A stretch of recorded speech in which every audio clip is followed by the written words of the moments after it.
So today was our soil types experiment. So we were talking to kids about how you set up an experiment, and we were talking about what makes up soil, why is soil important, and there's 3 different particle sizes of sand, silt, and clay. And so kids were setting up 3 jars and pouring water through and seeing how the water drained. We just sat down with the Food Corps people. They developed the lesson. They come to us with lesson ideas. We figure out how to combine them with our curriculum that we have here in Traverse City, which is the state standard curriculum and Common Core. And so we have ideas of what we need to be covering, and then they say, how can we connect this to what you're doing in your curriculum? Right now, we are connecting a lot of what they're teaching, like the soil experiment today connects to social studies and what we're learning about Michigan geography. So today we're going to learn about different types of soil. What is soil important for? Yeah. To help plants grow. To help plants grow? Absolutely. What else? It's important to our nature because it makes plants for all the animals and people that live around. Yeah, everything starts at soil, right?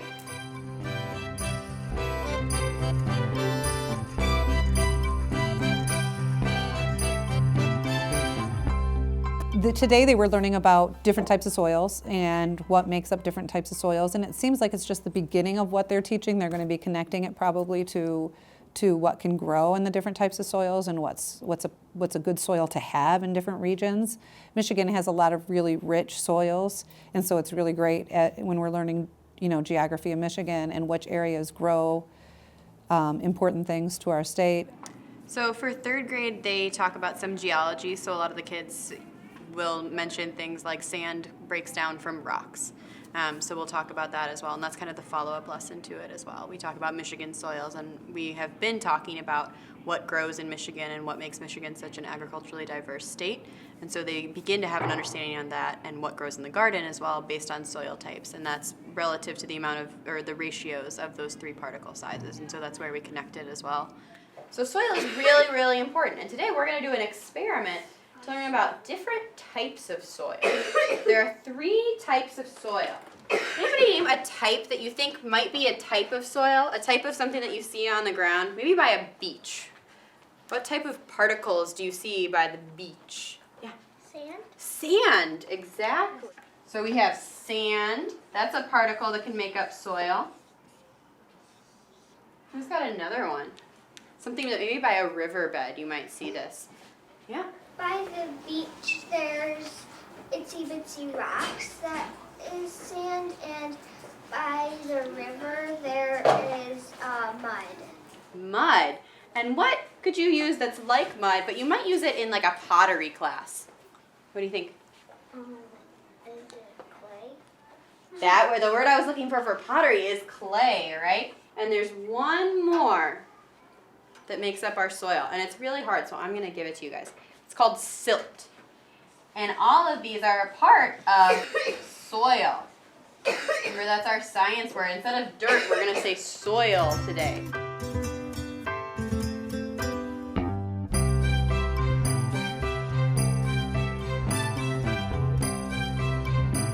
All right, so today we are going to do an experiment. Who can tell me what an experiment is? Yes, Emma. It's something scientists do to figure out something. Yeah, something scientists do to figure out something, usually to answer a question, right? We haven't had an experiment yet where they talked about the scientific method and, how do we hypothesize about what we're going to experiment about and then finding the results. So it'll be interesting to see what their final ideas are. Can someone read that first sentence to me? That first part, after it says particle sizes experiment? Jazzy? The soil is made up of organic matter mixed with 3 types of Exactly, yeah. particles, sand, silt, and clay. After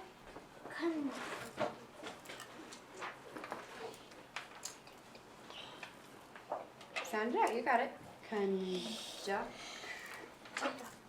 Conducting, exactly. conducting this experiment, you will be able to draw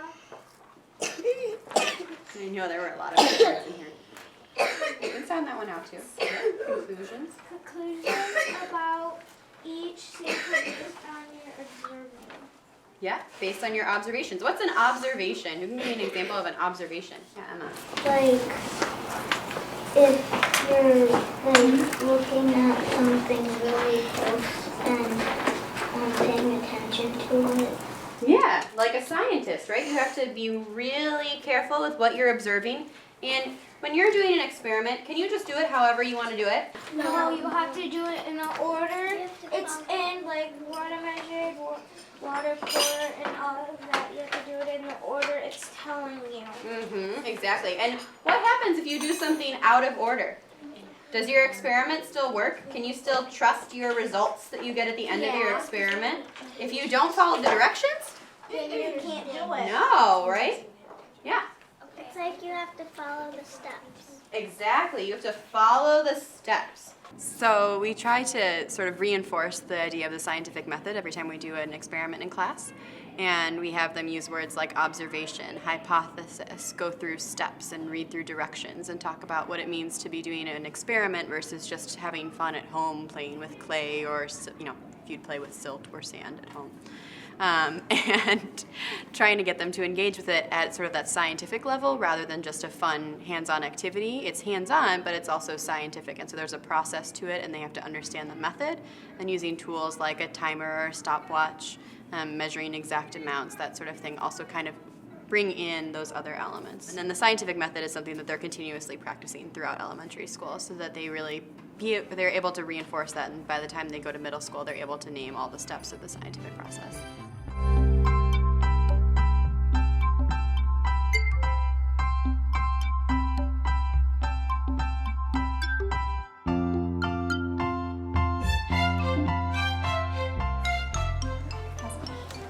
You want to read the jobs? A, water measure. B, water pour. C, timekeeper. And D, recorder.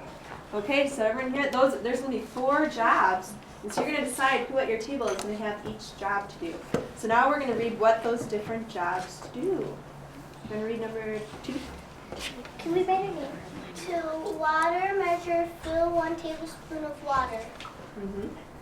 And we're going to change that to 2 tablespoons. So there's going to be little spoons, and you're going to do 1 tablespoon, and then you're going to do a second one.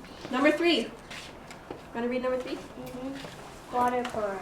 Pour the tablespoons into soil sample number 1. All right, so there's going to be little numbers on some jars. So you're going to find the number 1, and you're going to do that one first.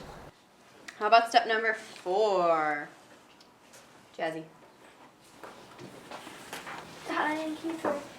Press start as soon as the water pour starts pouring, and press stop when the water is done dripping through. All right, how about number 5? Record the time on the table. Okay, so you have a table in front of you, right? This is a table that we use in our science experiments. And so you're going to write, where do you think that recorder is going to write? And actually all of you are going to record on your page, but we're going to make sure there's at least one person that writes it down first so that everybody gets this information. So are you going to do particle number 1, 2, and 3 all at the same time? No, you're going to do one at a time so that you can measure the time that each one takes. And then you'll press stop, and the recorder will record. And then you'll move to number 2 and the same steps. And then you'll move to number 3 and do all the same steps.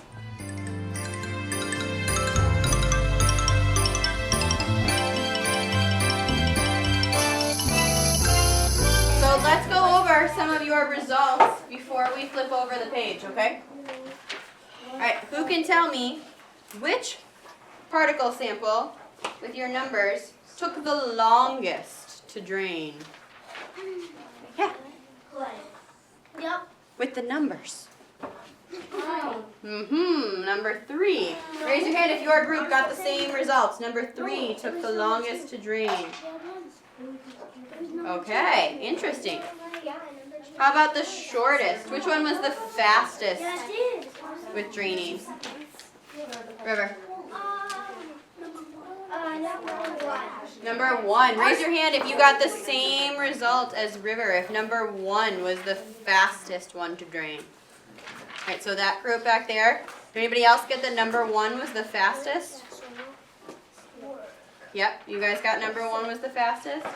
Is there any water left on top of your sample? Was there anyone that had some water left on top? Yes.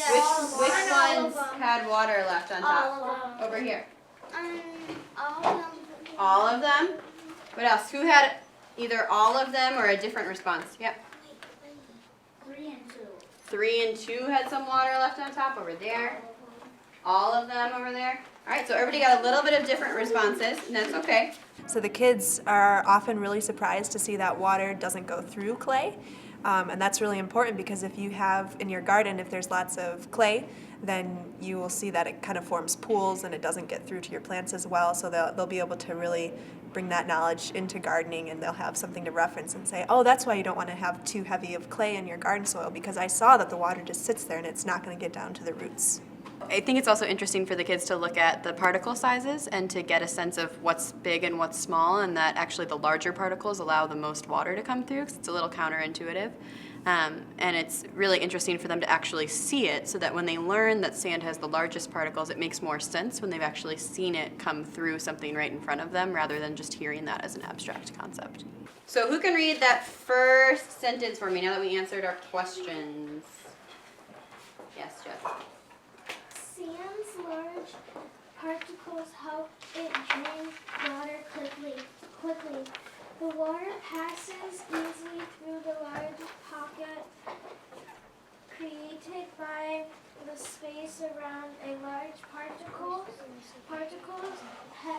as they stack against each other. You know, it's interesting, when we were first asked to do food corps, when we were first asked to have a garden, the teachers just were like, we cannot fit one more thing into what we're doing in our curriculum.